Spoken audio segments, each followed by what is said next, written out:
I'm going to tell you guys what happens to a female who gets pregnant in a Florida State prison by a male officer or staff member because it's something you guys never hear about. It involves a lot of corruption, money, and bearing the secret. That's why y'all never hear about it. So here it is. And in case you guys don't know, I spent 10 years in a Florida State female prison. So I literally watched this happen in front of my very eyes many times. Obviously, if an inmate comes up pregnant in prison, she got pregnant by a staff member and there's no way of hiding it, okay? She didn't get there pregnant because you don't go straight to prison when you get arrested. Somebody in prison, in custody, an inmate, a convict, they cannot consent to a relationship, okay? Even if they want to, they can't. They are property of the state, and because of the power imbalance and the dynamic of an officer and an inmate, if an officer and an inmate get involved in a relationship, even if it's consensual, it doesn't matter. That officer is still going to get charged with the R word and go to prison for a couple years. Once that allegation is made that an inmate is pregnant, whether it's made by staff, but usually, for the record, it's made by another inmate who's just trying to get brownie points or snitch or doesn't like you or is jealous or whatever the case may be. It's usually another inmate. They'll say that you're pregnant, and what's supposed to happen is they're supposed to find you on the compound, immediately put you in handcuffs, take you to medical to see and verify if you're pregnant, and then put you in confinement pending an investigation, okay? That's what's supposed to happen. The officer is then supposed to be found, taken, escorted off the compound, pending the investigation, and then if it comes out to be proven and true and you're pregnant and the DNA test shows that it's his, then he's supposed to get the charge for the R word and go to prison. That's what's supposed to happen. But we all know that's not what happens. What happens for real is when the allegation is made, the inmate will be immediately handcuffed, like I said, and she'll be taken to confinement. She won't be able to go to church, school, any activities, rec, canteen. She won't be able to shower at free will. She'll only get 3 showers a week. She won't be able to use the phone and call her family for at least the first 60 days. And even after that, it's 1 time a week for 15 minutes. And basically, she's just cut off and completely isolated in the disciplinary dorm. The officer continues to walk around the prison freely. He'll get called to the captain's office. They'll do like a little witness statement and ask him his side, and he'll say whatever he's going to say. But pending the investigation outcome, he'll still walk around the prison very freely, getting paid with no issues, and his life is completely unbothered and unfazed. The investigators are going to come see the inmate who's supposedly pregnant in solitary confinement in the hole where she's at, for her safety, mind you. They're most likely going to force you to take a pregnancy test, and if it comes out positive, you have 2 choices. You can either tell them who it is, or you can try to save the officer and conceal it. But what's going to happen is they're going to talk to other staff members. They're going to talk to your friends. They're going to scare you. They're going to scare other people. They're going to try to just use their little tactics to scare it out of somebody and get a hunch on who the officer or staff member is, right? Who the baby daddy is. So once that happens, it's pretty much over for them because they already have all the staff members' DNA on file. When you work at a prison, you have to put your DNA on file, so they have it. All they have to do now is get the baby's DNA and match it up. Now, you might be thinking like, well, how are they going to get the baby's DNA? This is where the money and the corruption comes into play. Once that baby is born, you have 24 hours to find some family member or someone to pick the baby up who's approved. If not, the baby goes into foster care. Now, if the baby goes into foster care, of course, they can get the DNA.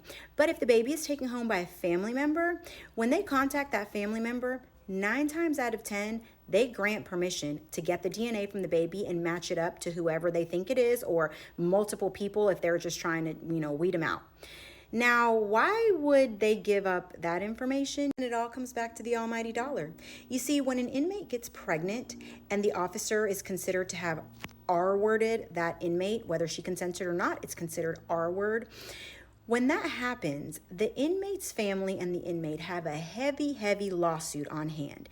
And you can best believe that any little nasty, nosy little lawyer out there who has their finger on the pulse of the prison and does that kind of work, just like the ambulance chasers, they know when an inmate turns up pregnant in custody, okay? It doesn't even have to be on the news or in the media.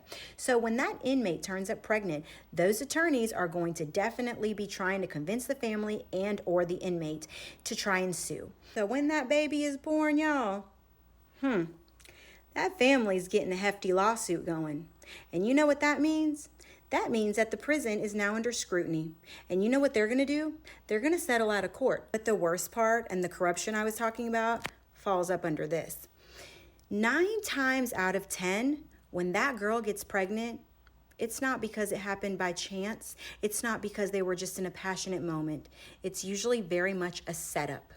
It's usually a plan. It's a very methodical, orchestrated plan by the inmate and probably her friends to actually get pregnant, to actually get this officer to make a mistake so that they can get the big payday, okay? I'm not saying that there's not a few out there who have gotten pregnant by mistake because they were just in a passionate moment. I'm telling you guys, though, that 9 times out of 10, and from what I saw, it was always a setup. I saw a girl in there actually do this, and she got $2 million in her lawsuit. Now, granted, she had about 8 years left after her mom took her daughter home. I wouldn't want to sell 8 years of my child's life for $2 million, but hey, you know what I'm saying? To each their own.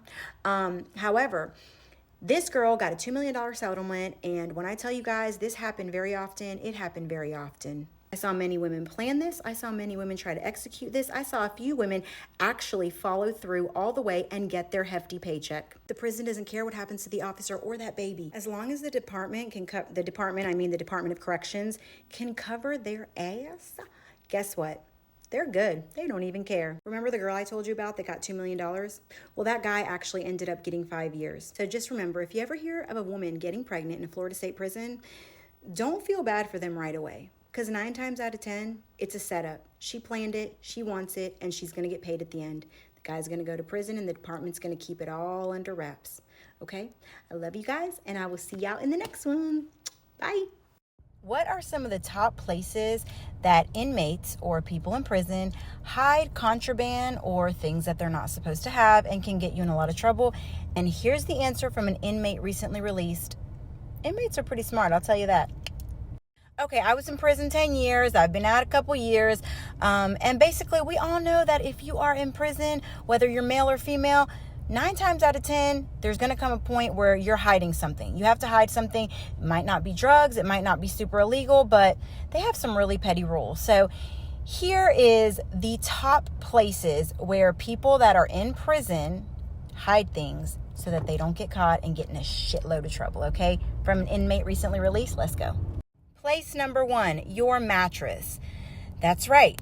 So you basically just take a little blade that you pop out of a razor, you slice your mattress open, you make a little hole, and in between all of the filling and the stuff inside, you hide whatever you need to hide. Sometimes if you really want to hide it and you know you don't need it anytime soon, you can actually get a needle, which is also contraband, and I'll tell you where they hide those, and you sew your mattress right back up. So that way it looks totally legit, and it's very rare that your stuff will get found if it's in a mattress. Okay, so needles or something that's flat or particularly thin will be usually hidden in a Bible or in the spine of a book. Somewhere in a book, usually in the spine. Next place, underneath your locker or on the side of your locker. Also somewhere on your bed, like the metal of the bedpost or something, because it's all connected to your locker. You can tape things under there, and that way, like unless someone's feeling or is using a mirror to look under the bed, they usually won't see it. I mean, they would literally have to get on their hands and knees and look under and almost be flat to the ground. And we all know the officers don't get paid enough to do that shit. Next place, good old-fashioned coochie woochie. The coochie, the purse, the snatch, the bag, the luggage, the suitcase, whatever you want to call it, the cookie, the cooch. Okay, enough said, right? We don't need to go any further. Tuck it and go. All right. Next is your mouth, okay? They usually check your mouth when you're going into places like visitation or something like that, but a lot of times you can hide a lot of things in your mouth and carry them around during the day, and you can pretty much get that from one point to the other and nobody will bother you or catch it. So, your shoe. Your shoe, the sole on the inside can be lifted up. You can hide something under there, glue the sole back down, or just kind of mash it down, make it look like it's never been touched, and boom, you're walking on your contraband all day. It's safe, it's with you. If they do take your shoes off and look in them, which they will, they're probably not going to find it. And if you can slice a little hole in the tongue and then kind of sew it back up, you're good to go. This one's really clever, and I'm going to admit I use this. A pad. So if you have a pad for your monthly friend that comes to visit you, if you're a woman, and you pull the pad apart, you will see the cotton filling in the middle. You can hide something in there. Then you can just simply put the pad back together, because the sticky stuff that you just pulled apart to open it is still sticky. Stick it back together, close it back, make it look like it's never been touched, never been opened, and put it back in the 24 pack, which is a bag of 24 pads, and it just looks like one of the bunch. Never been touched, never been used, and boom, there you go. And last but certainly not least, somebody else. As in somebody else's locker, somebody else's person, somebody else's, bed, just somebody else's something. A lot of times people will pay somebody very unsuspecting, like an elderly person or somebody who never gets off their bed, doesn't talk to anyone, doesn't get in any trouble. They'll pay that person very nicely to hold their stuff for them, so that, they don't have to worry about it, because they know that that person does not have a target on them and usually doesn't get caught for anything. So they will just pay somebody else very, very, very nicely, and that person will hold all the dirt. So yeah, And that, my friends, is where you will likely find contraband or anything illegal in a Florida State female prison, probably male prison as well, from an inmate recently released. And I love y'all.